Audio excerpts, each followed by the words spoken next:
அணி செயற்குழு உறுப்பினர் திரு கொங்கு என் ரமேஷ் அவர்களை சுற்றுரையாற்றுமாறு அழைக்கிறேன்.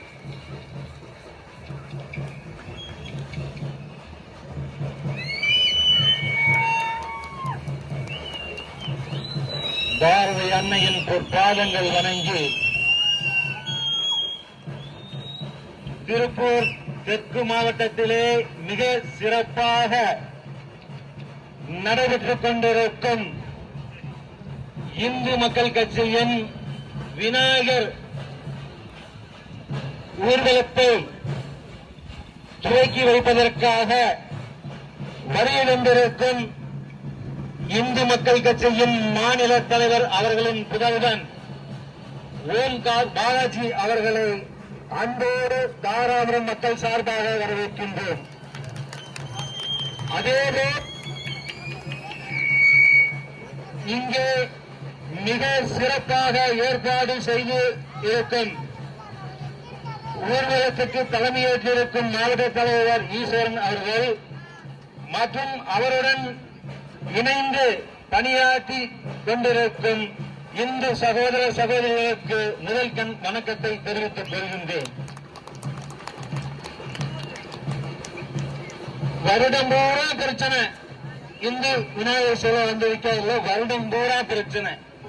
ஒரு வருஷம் கூட பிரச்சனை இல்லாத வருஷமே இல்லை தமிழ்நாட்டில்.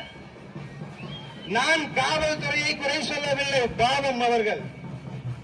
ஒரு உதாரணம் சொல்றேன். நீங்க எங்காச்சும் ஒரு காட்டு பகுதியில் ஒரு 100 ஏக்கர் வீடே இல்லாத பகுதியில ஒரு அரச மரத்தை கடிய விநாயகரை வைக்கிறோம் அப்படின்னு சொன்னா காவல்துறை பர்மிஷன் கிடையாது. ஏன் அப்படின்னா சட்ட ஒழுங்கு பாதிக்கு அப்படின்னு சொன்னாங்க. உண்மையை சொல்றேன், அவிய காரணம் அல்ல.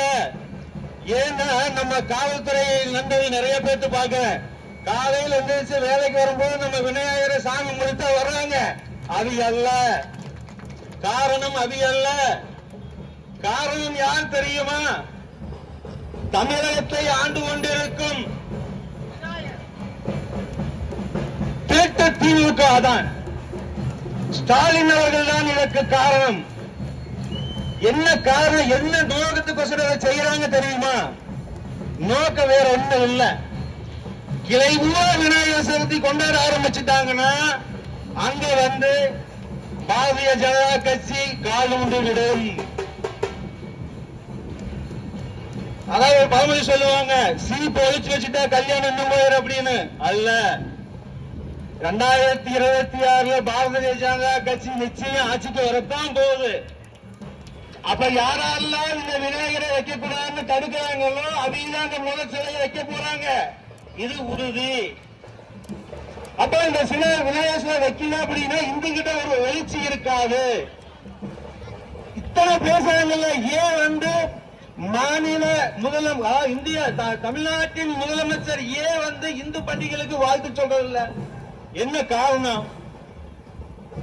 விநாயகர் சதுர்த்திக்கு வாழ்த்து சொல்றாங்களா? இல்ல தீபாவளிக்கு வாழ்த்து சொல்றாங்களா? இல்ல பொங்கலுக்கு வாழ்த்து சொல்றாங்களா? இல்ல. ஏன் அப்படின்னா பெரும்பான்மையா இருக்கிற நம்ம மட்டும்தான் இழுச்சுவாங்க, வேற எவனுமே கிடையாது. ஒரு விநாயகர் வைக்கிறதுக்கு 1008 கண்டிஷன். ஒரு புதுசா ஒரு ஏரியாவில் ஒரு விநாயகர் வைக்கிறாங்கன்னா அந்த கண்டிஷனை கேட்டாவும் பயந்துவான் புதுசா வருவேன்.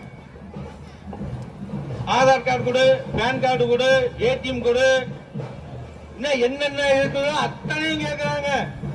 கேட்டு போட்டு கடைசியில வந்து நம்ம பொறுப்பாளர்கள் தெரியாம வந்து ஒண்ணு சொல்றாங்க, ஏதாவது ஒரு சின்ன பிரச்சனை நீங்க கேஸ் வாங்கிடுவீங்க, உங்க வயசு பாதிக்கப்படு, இதனால வந்து நீங்க பெருசா பாதிக்கப்படுறீங்க அப்படின்னு சொல்லி காவல்துறை கேட்க சொல்றாங்க. அதை கண்டு நிறைய இடத்துல பயப்படுறாங்க. யாரும் பயப்பட தேவையே இல்லை. நம்ம பெரும்பான்மையா இருக்கிற நம்ம இந்து சமுதாயத்துல நம்முடைய விநாயகரை வச்சு வழிபாடுறதுக்கு எதுக்கு தடை? நம்ம சாமி கும்பிடுறதுக்கு எதுக்கு தடை? இதுக்கு காரணம் என்னன்னா பூரா வந்து திமுக தான்.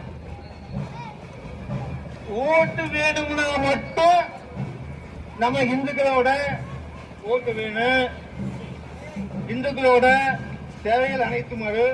சரி, முதலமைச்சர் தான் சொல்லுங்க, வாழ்த்து சொல்ல, இத்தனை இருக்கிற மினிஸ்டர் இருக்காங்க, இத்தனை பொறுப்பாளர் இருக்காங்களே, யாராவது ஒருத்தர் வந்து இந்துவோட நிலைமையை நினைச்சு பார்த்தீங்களா? ஏன் இப்படி இந்த ஒரு நீங்க செய்யற விஷயம் வந்து ரொம்ப கேவலமா இருக்கு.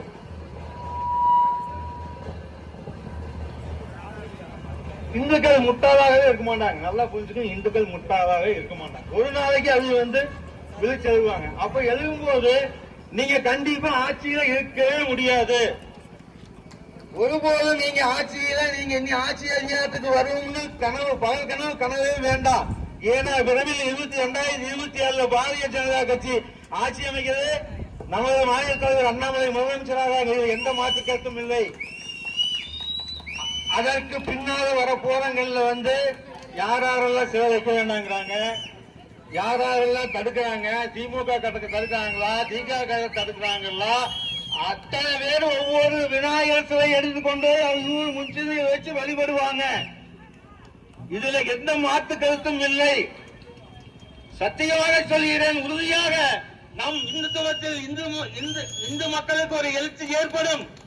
அது இந்த விநாயகர் சதுர்த்தி மூலம் மட்டும்தான் ஏற்படும் என்பதை ஆணித்தரமாக கூறிக்கொள்கின்றேன். விநாயகர் சிலை வச்சா இந்துக்கள் ஒற்றுமையாயிருவாங்க.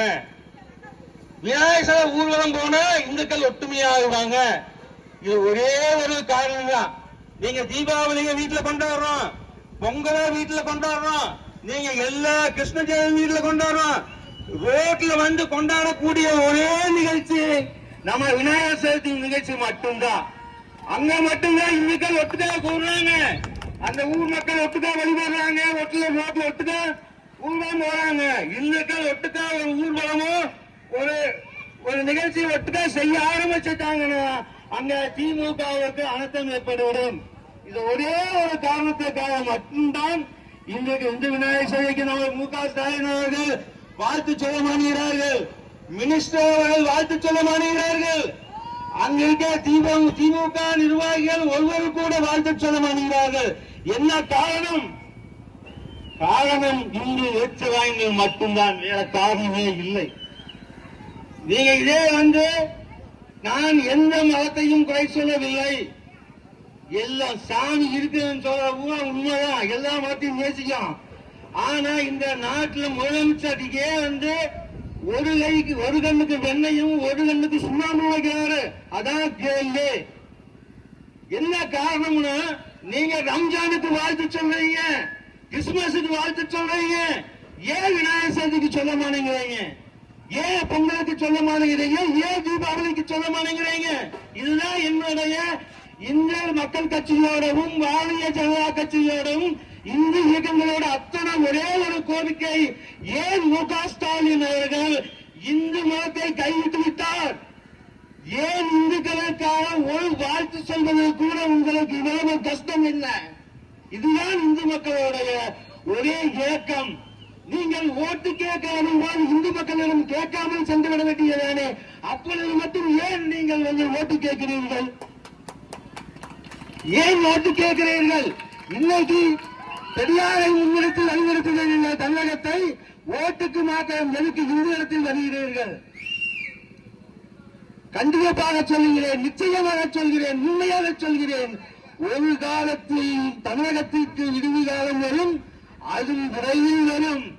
அடுத்த 2024 எலெக்ஷனிலே மாபெரும் தோல்வியை சந்திக்க போகிறது திமுக அரசு. ஞாபகம் வைத்துக் கொள்ளுங்கள். அதிலே எந்த காரணம் இல்லை.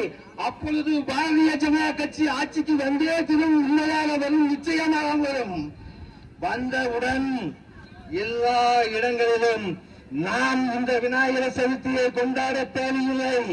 திமுகவில் உள்ள வார்டு செயலாளர், ஒன்றிய செயலாளர், மாவட்ட செயலாளர் அத்தனை பேரும் இந்த விநாயகரை கும்பிட போகிறார்கள், வெளியிடப் போகிறார்கள். அதை நாம் கண்ணால் பார்க்க போகிறோம், எந்த மாற்று கருத்தும் இல்லை. ஏன் நாம் இந்துக்கள் ஒற்றுமை பெற்றால் நம்முடைய ஓட்டுக்கு வேணும், அவர்கள் ஆட்சி அமைக்க நம்முடைய ஓட்டுகள் வேணும்.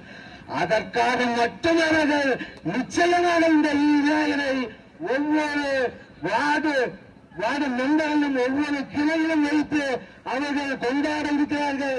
அதை 2024க்கு மேலே நம் கண்ணால் காண்க போயிடும். அது நிச்சயமாக உண்மை, சத்தியமாக உண்மை என்று சொல்லி வாய்ப்புக்கு நன்றி கூறி விடைபெற்றுக் கொள்கின்றேன். நன்றி, வணக்கம்.